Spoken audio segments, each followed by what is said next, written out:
stated before that the soul leaves the body when we sleep. I am never aware of this, so it makes it harder to understand that I'm my soul in a fully connected way. If I don't have any experiences or knowledge of my leaving the body when I'm asleep, what's actually happening? And where is my awareness if I'm not perceiving this? Hmm. Somebody asked that, yeah. Yeah, it's a very good question. Yeah, Yeah, interesting. yeah. A lot of people aren't aware what happens when we sleep at night, Exactly, yeah. but we are still having that experience, and we really have to train ourselves to stay awake. So, different things can happen when we're asleep that we are or are not aware of. Essentially, the energy body in some way disconnects, not completely, but in some way disconnects from the physical body. There's still this energetic cord. It appears silver or like a white shimmering energy. Mm-hmm. So we're always connected to the physical body as long as we're going to be alive in this world. When we fall asleep at night, the energy body starts to disconnect in some ways and temporarily lift up. So it hovers over the physical body when we're sleeping.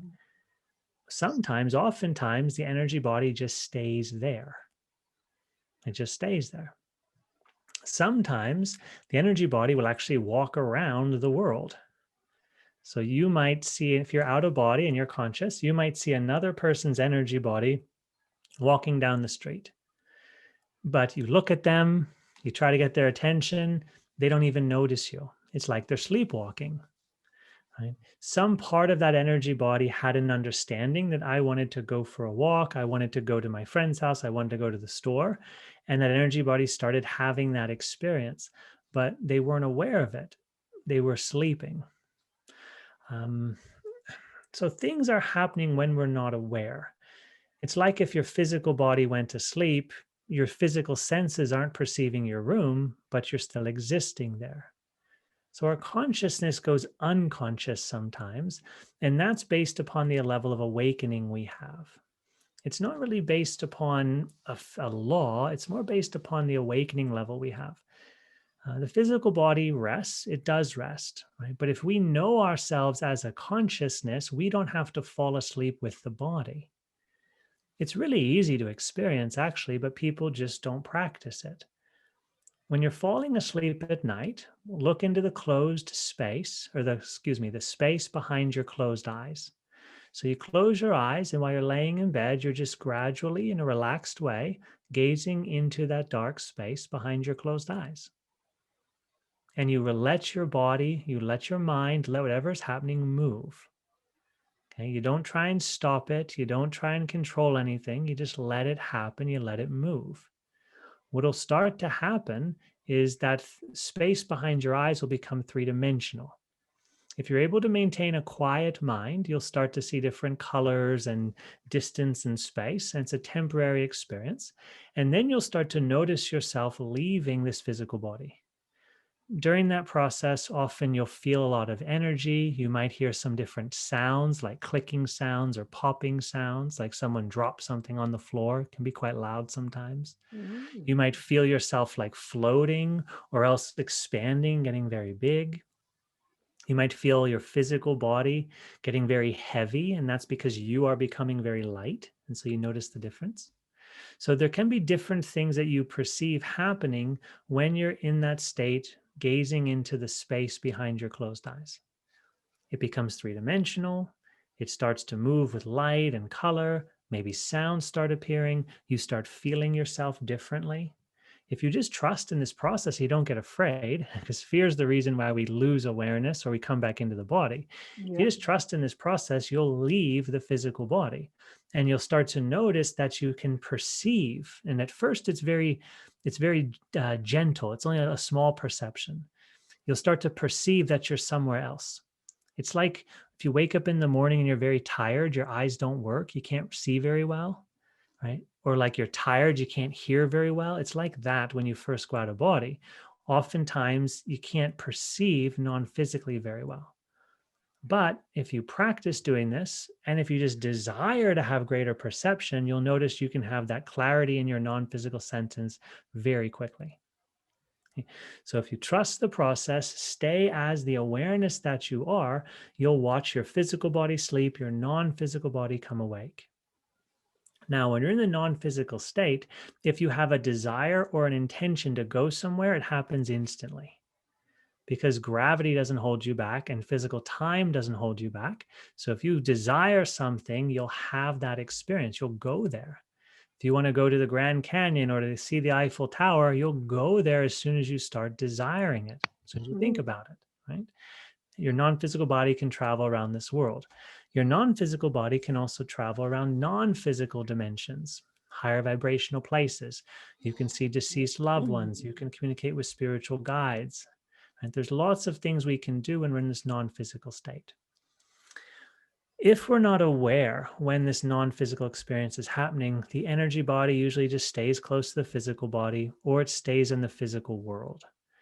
Sometimes a higher part of us, like our higher self, wants us to have a non physical experience. And we will have that, but we may not be aware of ourselves having it. If you have a strong spiritual desire to awaken, you might know that you go and meet other beings when you're sleeping at night, but you don't remember it. A part of you is still aware of your non physical body and your non physical understanding, but you just don't perceive it happening, but you know it did happen. So, in that case, your higher self, a greater part of you, knew that you wanted to learn from these beings, but it also knew that you weren't aware enough to create it yourself. So, it created it for you. You're still there sometimes, but you don't remember it. Or sometimes your consciousness just isn't there, but the rest of your energy body is there to have the experience. That's different for different people depending upon their levels of awareness. But even if you're not aware of something, it still is happening. That's difficult to understand, but that's just how the experience is. And if Mhm. you're sleeping in the room, your body is still aware of what's happening, even if you're not awake. A loud sound can wake you up, right? Some movement in the bed, if you're sleeping with your husband or your wife, that can wake you up. Your body's still perceiving it, you just weren't aware of it. Yeah, I've had different experiences where things were happening in my environment and I became aware of it while I was sleeping. So there was a part of me that knew it was happening, even if I wasn't awake in the first place.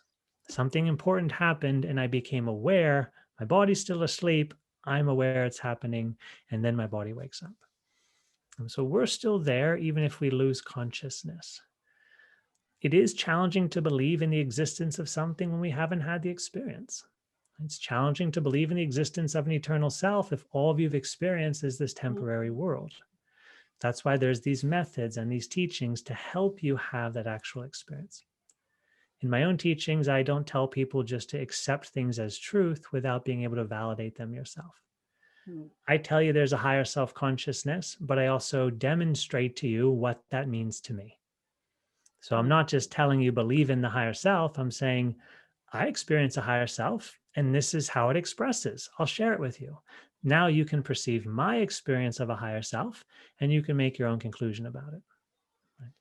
So in my teachings, I say rely upon your own understanding, be Mhm. open to everything the universe is showing you, but also understand that when you perceive it, you get to decide what it means to you.